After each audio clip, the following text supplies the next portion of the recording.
Olá, bem-vindos a mais uma análise aprofundada aqui conosco. Olá. Hoje a gente vai investigar um momento assim crucial lá no livro de Gênesis, as últimas palavras de Jacó para os seus 12 filhos. Isso mesmo. E olha, não são simples despedidas, né? São palavras carregadas de significado de profecia mesmo. Exato, com consequências que duraram muito tempo. Com certeza. A nossa conversa hoje, né, ela vai olhar para o capítulo 49 de Gênesis.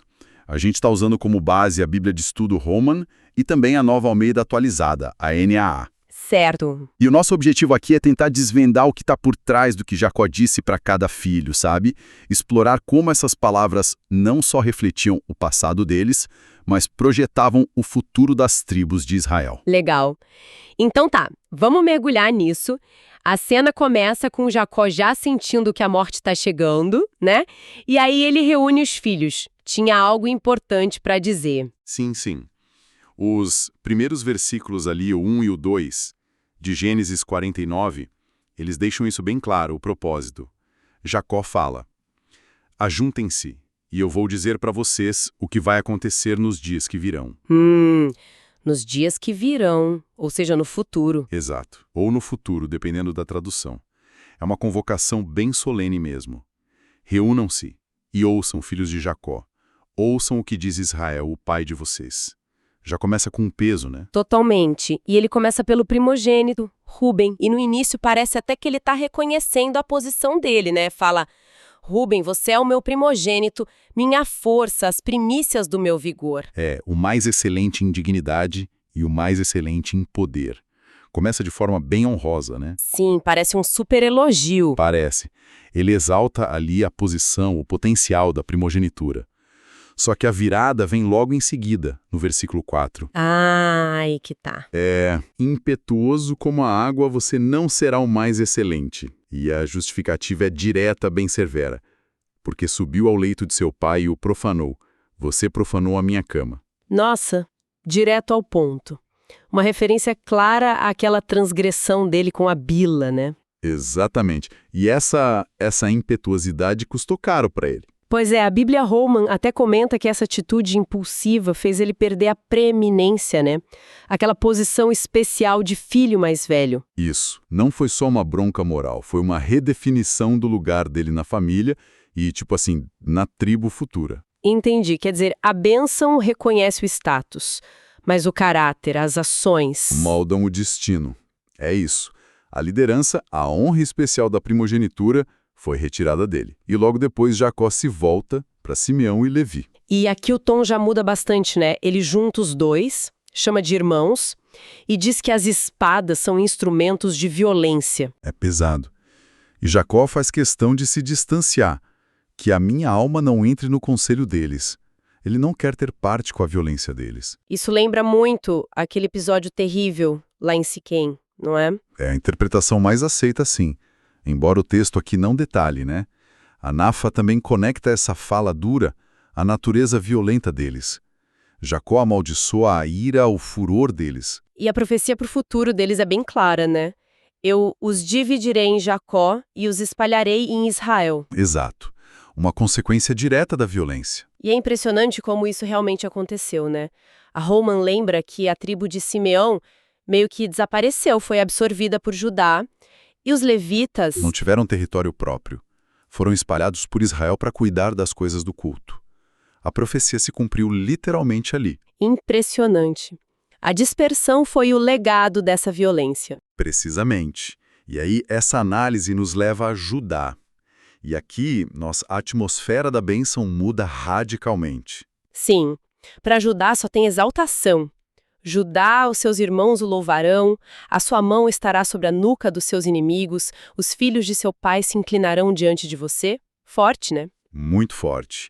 E a imagem do leão é central. Judá é um leãozinho. Deita como leão e como leoa. Quem o despertará? É um símbolo claro de poder, de realeza. Inquestionável. E o ponto central mesmo da profecia para Judá está ali no versículo 10. O cetro não se afastará de Judá, nem o bastão de autoridade de entre seus pés, até que venha Siló, e a ele obedecerão os povos. Siló, essa palavra sempre gera muita discussão, né? O que exatamente ela significa? Pois é, tem várias interpretações, mas muitas tradições, e as notas da Roma também apontam para isso, conectam Siló com a linhagem messiânica. Ah, entendi. Pode ser uma pessoa, o Messias, ou talvez um tempo de paz e ordem que viria sob a liderança de Judá. De qualquer forma, preanuncia a dinastia de Davi, que veio dessa tribo. O ponto é, essa promessa de liderança duradoura.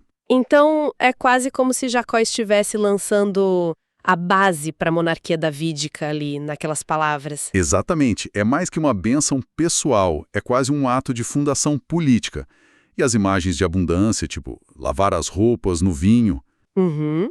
Reforçam essa ideia de um reinado próspero, vitorioso. Isso, pintam esse quadro.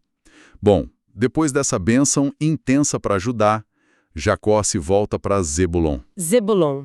Aqui a profecia parece mais geográfica. Zebulon habitará na praia dos mares e servirá de porto para os navios. E a sua fronteira se estenderá até Sidom. Aponta para um destino ligado ao mar, ao comércio, né? Sim. Embora parece que o território deles não era exatamente na costa, né? A ANA comenta isso. Verdade, mas a profecia talvez capture uma vocação, uma influência marítima, sabe? Talvez pela proximidade das rotas ou envolvimento no comércio ali com os fenícios. Sidom era uma cidade fenícia importante. Faz sentido. E o próximo é Issacar. A comparação para ele é curiosa. Issacar é jumento de ossos fortes, deitado entre os rebanhos de ovelhas. É uma imagem que sugere força, talvez até uma certa tranquilidade, né?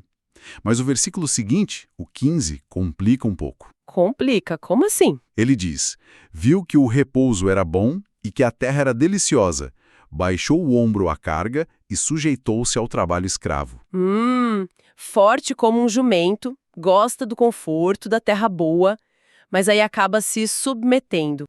Tipo, aceita trabalho pesado, até servidão para manter a paz. Essa é a interpretação mais comum, sim, que a AI também apoia.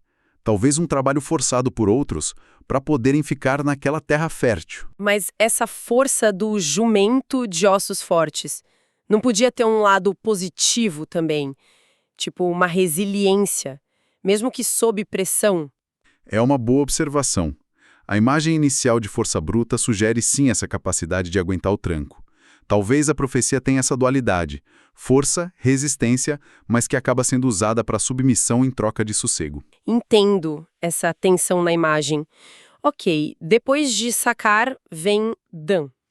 Dan julgará o seu povo como uma das tribos de Israel. Isso soa como um status de igualdade, de justiça, né? Sim, confere a Adé um papel de liderança, de autonomia para julgar, igual às outras tribos.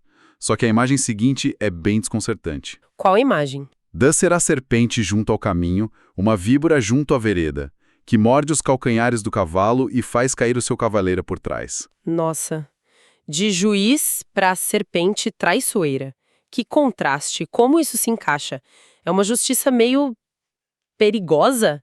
Astuta? Exato, essa é a questão.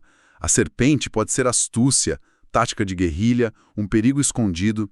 Não que contradiga o julgar, mas adiciona uma camada complexa, talvez até meio sinistra, né? Com certeza. E é curioso que logo depois disso, Jacó meio que interrompe tudo, né? No versículo 18, ele solta: "A tua salvação espero, ó Senhor." É uma pausa súbita mesmo. Alguns comentaristas, como na NAA, sugerem que pode ser a reação do próprio Jacó a essa imagem da serpente. Tipo, um pedido de ajuda a Deus ou uma reafirmação de fé diante de uma previsão meio preocupante para Dan. Interessante essa possibilidade. Funciona como um respiro antes de seguir para Gade. Sim, e para Gade a profecia é bem direta. Gade será atacado por guerrilheiros, mas ele lhes atacará a retaguarda. Destino de guerreiro, né? Sem dúvida. A Roman até aponta o jogo de palavras que Gade pode significar tropa ou atacar. Isso.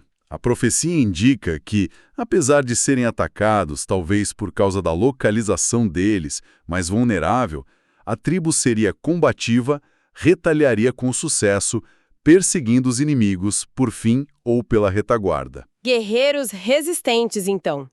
E depois vem Aser.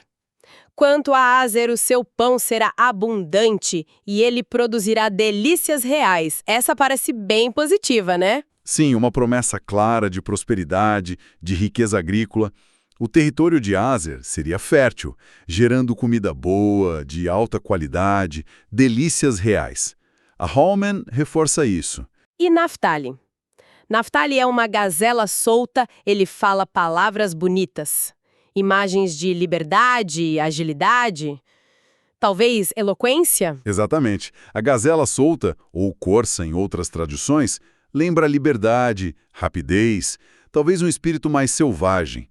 As palavras bonitas podem ser talento para poesia, para diplomacia, ou só um povo de fala agradável mesmo. Ou para ele, né? Ah, sim. Começa com José é um ramo frutífero junto à fonte. Seus galhos se estendem sobre o muro. Uma imagem forte de vitalidade, crescimento, expansão. Muito bonita essa imagem. E contrasta muito com as dificuldades que ele passou. Os versículos 23 e 24 lembram disso. Os flecheiros lhe deram amargura, e o flecharam, e o odiaram. O seu arco, porém, permaneceu firme. Isso bate certinho com a história de José, né? Vendido, caluniado, preso, ele sofreu muito ataque desses flecheiros. Correto. Mas a profecia foca na resiliência dele e de onde veio essa força.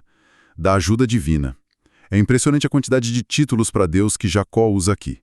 Poderoso de Jacó, pastor, pedra de Israel. É verdade. A Holman até destaca isso, que são 5 títulos para Deus só na bênção de José.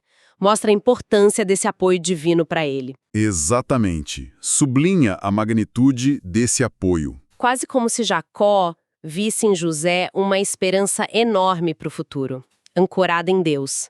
E as bênçãos para ele não param. Não param, é uma enxurrada de bênçãos. Pelo Deus de seu pai, que o ajudará, e pelo Todo-Poderoso, que o abençoará com bênçãos dos altos céus, com bênçãos das profundezas, com bênçãos dos seios e do ventre. Cobre tudo. Fertilidade da terra, chuva, água e fertilidade humana, descendência. E Jacó ainda diz que essas bênçãos superam as dos antepassados, né?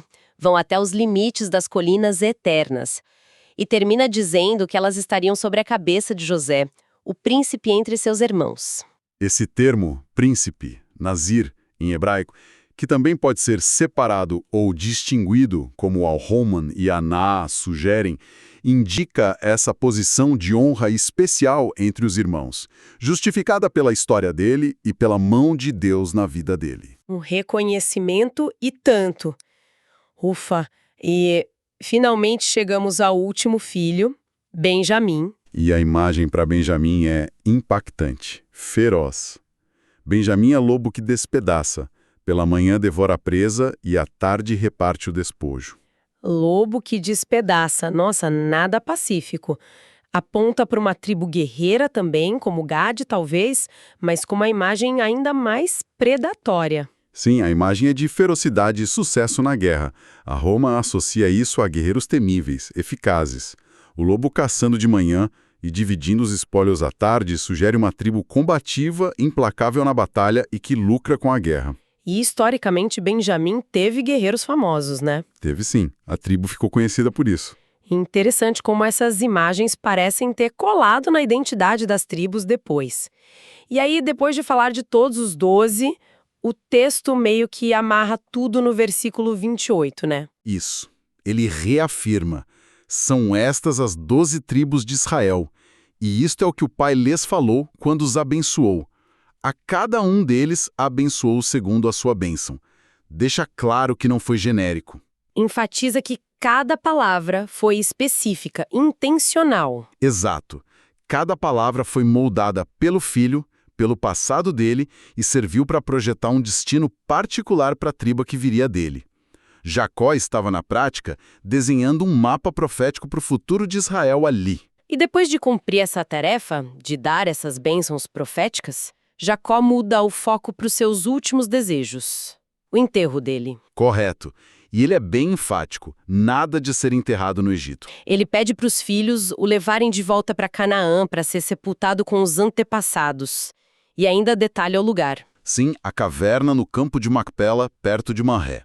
E faz questão de lembrar que Abraão comprou aquele campo de Éfron, o Eteu, para ser o túmulo da família. E ele lista quem já estava lá: Abraão, Sara, Isaque, Rebeca e Lia, a primeira esposa dele.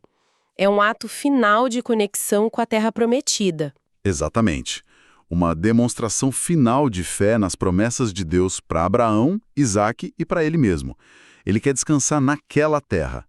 A Roma até menciona que Jacó viveu uns 17 anos no Egito, mais ou menos. Bastante tempo. E depois de dar essas instruções, o texto termina de forma bem serena, né? Diz que ele recolheu os pés na cama, expirou e foi reunido ao seu povo. Um fim tranquilo para uma vida cheia de reviravoltas. Que jornada dele. Então, pensando em tudo isso que a gente conversou, o que fica?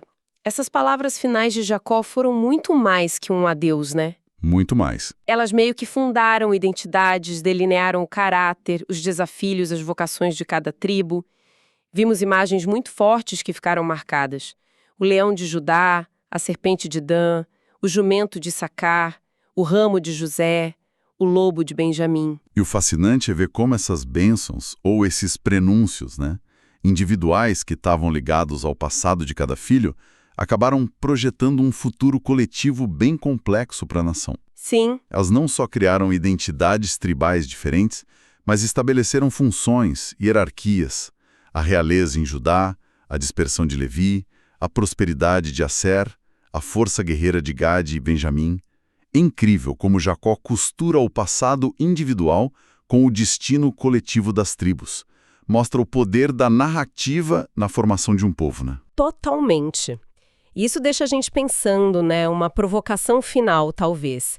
Se essas palavras antigas tiveram tanta força para moldar a identidade e o caminho das tribos, será que a gente pode se perguntar de que forma as narrativas que a gente herda da família, da cultura, da história, as expectativas que colocam sobre nós, as bênçãos ou até as maldições que a gente percebe do passado, como tudo isso continua influenciando nosso senso de propósito, de destino, seja individualmente ou como grupo? Boa pergunta. Como esses ecos do passado ainda moldam as histórias que a gente vive e conta hoje em dia?